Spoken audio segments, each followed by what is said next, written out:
Hai everyone, kembali lagi bersama kami bertiga di sini dalam program online Bible Reading. Masih ada saya Timothy Purnomo, lalu ada sahabat saya Benny Johan dan juga Aryo Wicaksono. Selamat berjumpa kembali semua teman-teman. Hai tim, Mas Halo, Aryo. hai.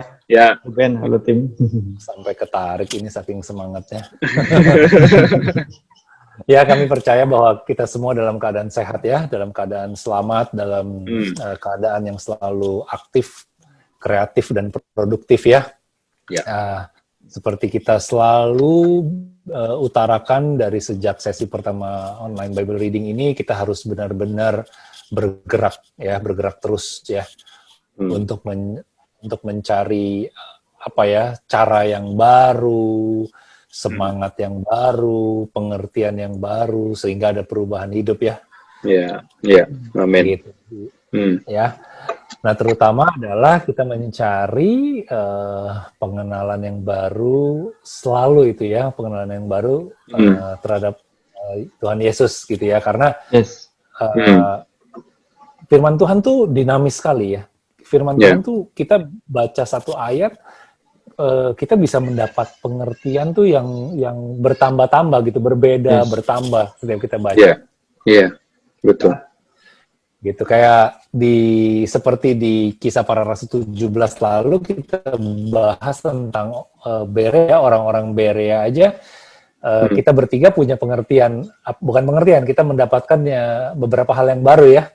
Iya, perspektif ya, kita, perspektif ya. Perspektif yang baru, bener.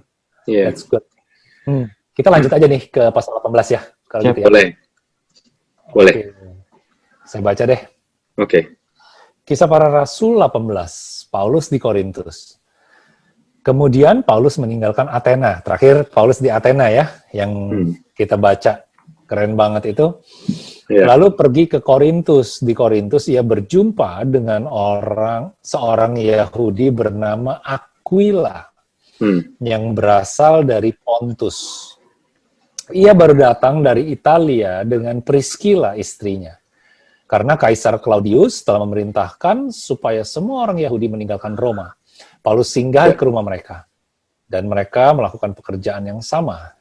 Ia tinggal bersama-sama dengan mereka bekerja bersama-sama karena mereka sama-sama tukang kemah. Dan setiap hari Sabat Paulus berbicara dalam rumah ibadat dan semua meyakinkan orang-orang Yahudi dan berusaha meyakinkan orang-orang Yahudi dan orang-orang Yunani. Yeah. Ketika Silas dan Timotius datang dari Makedonia, Paulus dengan sepenuhnya dapat memberitakan firman, di mana ia memberi kesaksian kepada orang-orang Yahudi bahwa Yesus adalah Mesias. Tetapi ketika orang-orang itu memusuhi dia dan menghujat, ia mengebaskan debu dari pakaiannya dan berkata kepada mereka, biarlah darahmu tertumpah ke atas kepalamu sendiri. Aku bersih tidak bersalah. Mulai dari sekarang aku akan pergi kepada bangsa-bangsa lain. Bangsa-bangsa lain, Gentiles ya. Yeah. Maka keluarlah ia dari situ. Lalu datang ke rumah seorang bernama Titius Justus ya. Yang beribadah kepada Allah, dan yang rumahnya berdampingan dengan rumah ibadat. Tetapi Krispus, kepala rumah ibadat itu, menjadi percaya kepada Tuhan bersama-sama dengan seisi rumahnya. Dan banyak dari orang Korintus yang mendengarkan pemberitaan Paulus menjadi percaya dan memberi diri mereka dibaptis. Yeah. Pada suatu malam berfirmanlah Tuhan kepada Paulus di dalam sebuah penglihatan. Jangan takut. Teruslah memberitakan firman dan jangan diam. Sebab aku menyertai kamu dan tidak ada seorang pun yang akan menjamah dan menganiaya engkau sebab banyak umatku di kota ini. Maka tinggallah Paulus di situ selama 6 tahun 6 bulan. Ya, dan ia mengajarkan firman Allah di tengah-tengah mereka.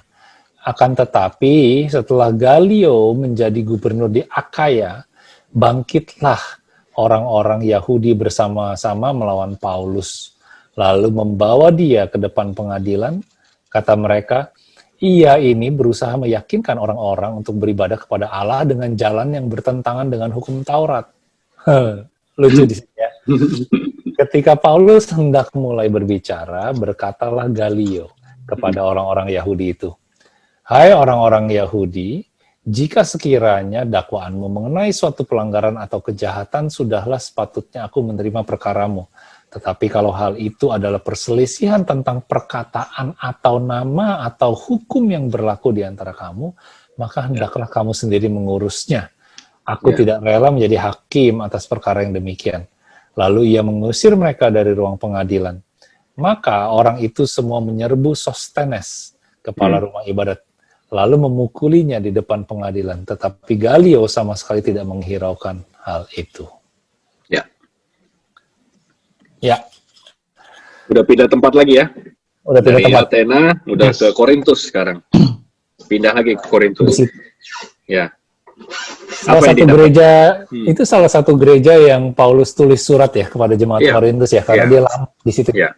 1 Korintus, 2 Korintus, ya kan? Tesalonika juga dia tulis surat juga ke Tesalonika, ya kan? Betul. Apa yang kalian dapat nih dari cerita Paulus di Korintus? Apa yang dapat Mas Aryo? Paulus lama juga ya di Korintus, 1,5 tahun kalau nggak salah ya. 1 tahun 6 bulan. Iya gitu. 6 tahun 6 bulan ya? Enggak. 1 tahun 6 bulan. 1 tahun 6 bulan. Oh, 1 tahun 6 bulan. 1 tahun 6 bulan, sorry. Ya. Gimana Mas Aryo? Baca-baca begini, yang highlight keluar dari firman, yang keluar dari perikop ini buat Mas Aryo pribadi apa? Tadi itu yang ayat 6 ya, tetapi ketika orang-orang itu memusuhi dia dan menghujat, ia mengebaskan debu dari pakaiannya dan berkata kepada mereka, darahmu tertumpah ke atas kepalamu sendiri, aku tidak bersalah gitu. Jadi dia dengan mengeluarkan statement itu ya, itu menarik gitu, berani juga nih mental. Iya, nah itu kan dia bilangnya ngomongnya ke orang-orang Yahudi ya. Iya. Ya kan? Nah, memang itu udah cultural banget gitu. Kalau orang-orang Jewish kalau ngomong ya kira-kira nadanya seperti itu. Maksudnya tipe bahasa yang dipakai itu adalah seperti itu. Langsung belak-belakan gitu loh. Iya. Ya kan? Lu udah gua tawarin lu nggak mau, ya udah gitu ya, bukan urusan gua lagi nih gitu. Ya kan? Bye. Iya, tapi itu yang dari yang sebelumnya yang 17 itu. Yang kalau ada orang yang mengejek ya kan, atau ada orang yang bilang udah lain kali aja deh baru kita dengar, ya udah nggak apa-apa, kebaskan aja debu, karena yang Tuhan Yesus ajarkan itu, ya nggak? Ya, betul. Gitu. Nah ini yang menarik juga nomor lagi ayat 9 gitu. Ayat 9. Ayat gitu. 9. Iya. Iya. Yang iya betul. Iya. Ayat 9. Berfirmanlah Tuhan gitu loh. Jadi gue mendapatkan gambaran lah gitu. Gue mencoba mendescribe keadaan hati Paulus pada saat itu gitu loh. Mungkin dia udah jalan segitu jauh, lalu Paulus menghadapi berbagai macam rintangan, tantangan apapun itu, dan Tuhan jangan takut, terus aja gitu loh. Mungkin Tuhan kan maha tahu, dia tahu hati kita, hati setiap kita. Tahu bahwa Paulus nih lagi capek mental gitu loh. Capek mental, dia capek fisik juga, udah jalan bolak-balik, dia harus dan hebatnya itu Paulus selalu memperkatakan hal yang sama, kan tadi kita udah lihat patternnya. Mengabarkan itu Tuhan Yesus dari lahir sampai bangkit, naik ke surga kan. Dan message-nya selalu sama kan, ya. Ya, Mesias adalah Tuhan Yesus. Terus kebangkitan, semuanya selalu sama kayak gitu. Betul. Jangan takut, teruslah memberitakan firman Tuhan dan jangan diam. Nah, itu menarik kan? Seperti yang kita ngomong di awal-awal kita punya greetings ya. Jangan diam. Gitu ya. Jangan diam nih bukannya bawel gitu. Cerewet. Dan cerewet gitu ya. Jangan selalu bermanuver cari gitu loh yang baik gitu loh. Iya. Gitu. Jadi tapi pada saat dikasih tahu jangan takut, berarti kan artinya takut kan? Iya. Berarti kan artinya Paulus pun merasa ketakutan at one time. Nah, tadi Timothy udah sempat mention, kenapa dia bisa sampai takut? Dia kan udah pergi ke beberapa kota kalau kita baca dari awal gitu, ya. Iya. Udah kemana-mana lah istilahnya. Sampai satu titik dia juga jadi takut gitu. Jadi takut karena setiap tempat yang dia datengin, either itu terjadi kerusuhan, either dia masuk penjara, atau enggak dia mau dilempar batu. Kalau kita pikir-pikir lagi, dia seperti itu loh. Masuk yang pertama, masuk penjara. Masuk lagi, aduh jadi kerusuhan pada ribut. Masuk lagi, ini dia mau dilemparin batu sampai mati. Ya kan, yang diseret, yang babak belur. Ingat kan yang babak belur dia? Yeah. Betul. jadi untuk berikutnya lagi, mau maju lagi, aduh ini ntar apa lagi ya? Gitu. Iya. Maka, apa tim yang kepikiran? Apa tim yang kepikiran? Iya, nih gue lagi cari satu ayat ya di tunggu ya. Nah, jadi itu kan kita tadi gue bilang kan bahwa gue menggambarkan bahwa Tuhan sampai berbicara sama Paulus gitu ya. Ngomongnya jangan takut gitu kan. Terus lanjut, aku menyertai kamu. Berarti kan memang keadaan Paulus yang lagi tadi ya, takut, lelah semua ya, secara mental, fisik dia sudah maksimal. Tapi ada satu ayat di 1 Korintus 12 ayat 9, ini menarik deh. 1 Korintus 12 ayat 9, ini kan berarti kan Paulus yang nulis ya? Iya, dan di Korintus pula, Ya, dan di Korintus pula. Jadi bayangin. Jadi pada saat gue langsung inget bahwa ayat tersebut gitu. Jadi Paulus, Tuhan datang ke Paulus, dia lagi capek. Ini dia tulis gitu loh, bahwa di 2 Korintus 12 ayat 9, sorry. 2 Korintus 12 ayat 9. Ya. 2 Korintus 12 ayat 9. Ayat 9. Nih gue baca ini. Ya. Baca Ben. Ya, gue baca ini. Tetapi jawab Tuhan kepadaku, cukuplah kasih karuniaku bagimu, sebab justru dalam kelemahanlah kuasaku menjadi sempurna. Sebab itu terlebih suka aku bermegah atas kelemahanku, supaya kuasa Kristus turun menaungi aku. Luar biasa. Iya. Ya? Iya, jadi ini saat dia lemah nih di Korintus. Kalau luar kita biasa. Lihat, kalau kita lihat perikop berikutnya, kita lihat si Paulus ini udah balik ke Antioquia gitu soalnya. Iya. Iya. Iya kan? Iya. Dan itu kan tadi di Korintus ya, tim yang kita lagi baca itu, dia memang lagi di Korintus. Terus yang lo ketemukan itu ada di 2 Korintus 12 ayat 9. Dan di depannya dia tulis, tetapi jawab Tuhan kepadaku. Iya. Iya kan? Gimana caranya manusia itu bisa keluar dengan kata-kata yang seindah ini gitu loh. Ya kan? Cukuplah kasih karuniaku, kasih karunia Tuhan ya, bagimu. Sebab justru dalam kelemahanlah kuasa Tuhan menjadi sempurna. Ya, karena balik lagi ke yang tadi itu, yang dia pada suatu malam berfirmanlah Tuhan kepada Paulus di dalam sebuah penglihatan. Jadi kayak connecting gitu ya, apa yang dia dapetin gitu ya. Saya mendapatkan sesuatu. Apa tuh? Oke. Yang pertama, saya mencermati dari kisah para rasul ini, dari kali pertama saya ikut online Bible ini, sampai kita sudah sampai di kisah para rasul 18. Kalau buat saya sendiri, kalau kita melihat Paulus itu seperti punya season ya, dia dari kota satu ke kota lain itu berbeda. Jadi saya mendapati bahwa mungkinkah kita sebagai seorang manusia, kita juga like Paulus, kita ada season-season tertentu. Kita udah sampai di Athena in our version, kita udah sampai di Korintus, kita udah sampai di Korintus yang tadi ada momen-momen tertentu yang dalam kelemahan kita. Karena kita begini, kadang-kadang kita ada di suatu sisi yang kita nggak bisa control. As a man, kita nggak bisa control band atau tim. Kita nggak punya control over that particular situations, like Paulus yang dia mengalami itu di Korintus. That is very important bagi dia, very crucial bagi Paulus, sehingga dia menuliskan surat khusus di Korintus gitu loh. Jadi kita ada situasi dia nggak bisa kita kontrol, dan disitulah God take over. Iya. Lu nggak usah khawatir. Iya. Karena dalam kelemahan yang lu lagi rasain, dalam uncontrollable situation itu justru kuasa gue dinyatain. Gue akan berlaku seperti ini, sama seperti gue berlaku dulu sama Paulus gitu. Itu yang gue dapetin. Iya. Iya. Iya. Bagus tim yang lo dapet di 1 Korintus, dan tadi Mas Aryo bilang juga bagus banget, maksudnya ya musimnya berbeda-beda. Mungkin pas awal musim kita lagi berani, kita lagi maju, kita penuh semangat. Ada musim di mana kita udah nggak tahu nih, kita jadi takut, kita apa segala macam. Itu Tuhan tetap menyertai kita, ya kan, apapun itu. Bahkan Tuhan kasih semangat lagi, ya kan. Udah teruslah, jangan diam. Itu kan kasih semangat lagi. Aku akan menyertai engkau. Udah maju lagi, jangan takut. Ya. Ya, di 2 Korintus 12 ayat 9 tadi ya. Iya.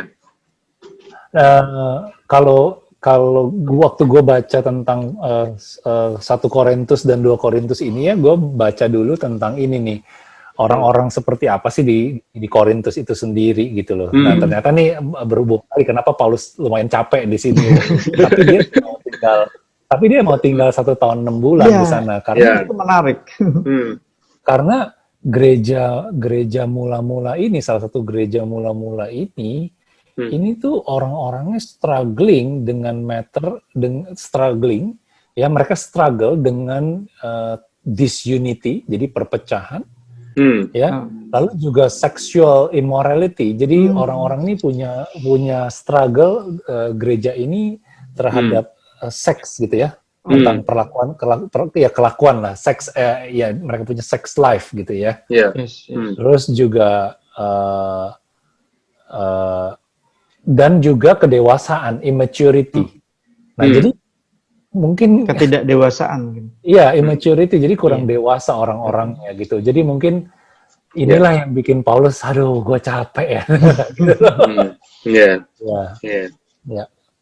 itu sih. Oke. Ya, apa lagi ada yang kita miss nggak di perikop ini? Karena habis ini kita udah mau kembali lagi ke Antioquia. Sebelum kita pergi dari Korintus. Iya, gua sih udah oke lah. Gua sekarang jadi ketemu satu puzzle ya tentang yang tadi itu gitu. Kenapa Paulus capek? Seperti itu. Kenapa Paulus tulis seperti itu di 1 Korintus, ya kan? Ya. Bagus. Tuh, makanya kalau kita baca-baca terus, tahu-tahu keinget aja, kayaknya di situ ada ditulis kayak gini deh. And then kita mulai cari lagi, itu tadi itu Berea, menyelidiki, ya kan? Kita lihat, ternyata iya benar ya ditulis kayak gini ya. Jadi kita kayak punya pemahaman makin clear lagi, makin jelas lagi, makin luas lagi. Iya. Oke, lanjut ya. Lanjut. Paulus kembali ke Antioquia. Mas Aryo baca ya. Paulus kembali ke Antioquia. Paulus tinggal beberapa hari lagi di Korintus. Lalu ia minta diri kepada saudara-saudara di situ dan berlayar ke Syria. Sesudah ia mencukur rambutnya di Kengkrea, karena ia telah bernazar, Priscilla dan Aquila menyertai dia. Lalu sampailah mereka di Efesus. Paulus meninggalkan Priscilla dan Aquila di situ. Ia sendiri masuk ke rumah ibadat dan berbicara dengan orang-orang Yahudi. Mereka minta kepadanya untuk tinggal lebih lama di situ, tetapi ia tidak mengabulkannya. Ia minta diri dan berkata, aku akan kembali kepada kamu jika Allah menghendakinya. Lalu bertolaklah ia dari Efesus. Ia sampai Kaisarea dan setelah naik ke darat dan memberi salam kepada jemaat. Ia berangkat ke Antioquia. Setelah berapa hari lamanya, ia tinggal di situ. Ia berangkat pula lalu menjelajahi seluruh tanah Galatia dan Frigia untuk meneguhkan hati semua murid. Ya, di situ dulu. Jadi Paulus udah mau balik lagi nih ke Antioquia. Ya kan? Tadi kan masih di Korintus, tinggal beberapa hari lagi, and then dia mau cabut. Ya, pas dia mau pergi, dia mencukur rambutnya karena ia telah bernazar. Terus di situ ada Priscilla, Aquila menyertai dia. Habis itu udah sampai ke Efesus. Priscilla, Aquila stay di Efesus, ya kan? Berarti Paulus lanjut lagi. Nah, pas ditulis Paulus meninggalkan Priscilla dan Aquila di situ, ia sendiri masuk ke rumah ibadat dan berbicara dengan orang-orang Yahudi. Dan mereka minta kepadanya untuk tinggal lebih lama di situ, tetapi ia tidak mengabulkannya. Jadi gue ngelihat nih, seorang Paulus itu bangsanya sendiri sebenarnya. untuk orang Yahudi, ya kan? Jadi kemanapun dia pergi, kalau dia ketemu sama orang Yahudi, dia pasti akan kasih tahu dulu. Meskipun dia udah tahu mereka pasti akan keras kepala, nggak mau dengar, tapi dia tetap harus kasih tahu. Gitu. Nah, kenapa dia lakukan seperti itu? Karena dia juga tahu firman Tuhan yang dia bilang kalau udah tahu, dia harus kasih tahu. Tapi kalau udah kasih tahu dan mereka nggak mau percaya, it's okay. Itu darahnya di tangan mereka yang pilih sendiri. Tetapi ya kalau kita nggak kasih tahu, itu ada di kita loh, gitu. Ya. Jadi makanya buat Paulus itu dia ketemu orang Yahudi, dia tetap kasih tahu kan. Bahkan mereka minta kepadanya untuk tinggal lebih lama di situ, tapi dia tidak mengabulkannya. Kenapa? Karena dia juga tahu tugas dia itu untuk bangsa lain. Iya. Ya kan? Iya. Gitu. Jadi terus oke, tapi dia bilang aku akan kembali kepada kamu jika Allah menghendakinya. Gitu. Balik sih dia. Lanjut lagi. Dia tulis. Dia pasti kembali karena dia tulis untuk jemaat Efesus ya. Ya, betul. Ya. Jadi akhirnya dia berangkat ke Antioquia. Setelah beberapa hari lamanya, ia tinggal di situ, berangkat. Oke, sekarang kita udah selesai di Antioquia. Habis itu berikutnya keluar tokoh baru Apolos di Efesus. Ya, ini gue baca ya. Apolos di Efesus. Sementara itu datanglah ke Efesus seorang Yahudi bernama Apolos. Nah, tadi kan di Efesus sudah tinggal si Priscilla sama Aquila, ingat nggak? Yes. Ya kan? Iya. Nah, jadi ini balik lagi nih settingan tempatnya balik lagi ke Efesus dulu karena ada tokoh Apolos ini. Sementara itu datanglah ke Efesus seorang Yahudi bernama Apolos yang berasal dari Alexandria. Ia seorang yang fasih berbicara dan sangat mahir dalam soal-soal kitab suci. Jadi dia tahu betul tentang kitab suci ini. Ia telah menerima pengajaran dalam jalan Tuhan. Dengan bersemangat, ia berbicara dan dengan teliti, ia mengajar tentang Yesus. Jadi dia pun sudah mengabarkan tentang Yesus, si Apolos ini. Tetapi ia hanya mengetahui baptisan Yohanes. Artinya kemungkinan besar si Apolos ini adalah murid dari Yohanes Pembaptis. Ya kan? Karena kan dia ajarannya tentang mengabarkan nanti akan datang seorang Mesias, Yesus Kristus. Gitu. Makanya dia cuma ditulis mengetahui baptisan Yohanes, berarti nggak ngomongin baptisan Roh Kudus yang Tuhan Yesus kasih setelah itu, ya kan? Ia mulai mengajar dengan berani di rumah ibadat. Tetapi setelah Priscilla dan Aquila mendengarnya, nah Priscilla Aquila ini kan yang tadi sama Paulus tuh, ya kan? Mendengarnya, mereka membawa dia ke rumah mereka dan dengan teliti menjelaskan kepadanya jalan Allah. Jadi dikasih tahu lagi nih, tambahan-tambahan pengetahuan itu. Karena Apolos ingin menyeberang ke Akaya, saudara-saudari Efesus mengirim surat kepada murid-murid di situ supaya mereka menyambut dia. Setibanya di Akaya, maka ia oleh kasih karunia Allah menjadi seorang yang sangat berguna bagi orang-orang percaya. Sebab dengan tidak jemu-jemunya ia membantah orang-orang Yahudi di muka umum dan membuktikan dari kitab suci bahwa Yesus adalah Mesias. Lihat gak tuh? Semuanya adalah untuk menyatakan siapa Tuhan Yesus. Selalu. Mau siapa, mau Apolos, mau Paulus, mau siapapun, selalu yang dibawa ini fokusnya ke berita ini. Gitu. Itu sih tentang. Kalian masih ingat nggak tentang Apolos ini yang ada di ayat firman Tuhan juga? Ingat nggak? Ini yang Apolos? Ini kan, yang di Timotius ini bukan sih? Nih, di 1 Korintus 3 ayat 6. Kita buka sama-sama. 1 Korintus 3 ayat 6, yang tadi lo bilang, Tim, karena ada perpecahan di gereja, ya kan? Iya. Ya, justru ada yang bilang, oh iya kita ini golongan Paulus, kita ini golongan Apolos. Itu, di pasal ketiga itu tentang perselisihan. Udah buka belum? Yes, sudah. 1 Korintus 3, itu tentang perselisihan, gitu, ya kan? Nah, di situ, nah ini kan ada sedikit nih, gue bacain aja ya sedikit ya. Dan aku, saudara-saudara, aku ini berarti si Paulus ya, dan aku, saudara-saudara, pada waktu itu tidak dapat berbicara dengan kamu seperti dengan manusia rohani, tetapi hanya dengan manusia duniawi yang belum dewasa dalam Kristus, ya kan? Dia bilang gitu, susulah yang kuberikan kepadamu, bukanlah makanan keras, sebab kamu belum dapat menerimanya. Jadi kalau kita ngomong sama orang yang belum dewasa secara rohani, kasih makan daging agak susah. Gitu, makanya harus susu dulu, karena Paulus pun lakukan seperti itu. Dan sekarang pun kamu belum dapat menerimanya karena kamu masih manusia duniawi.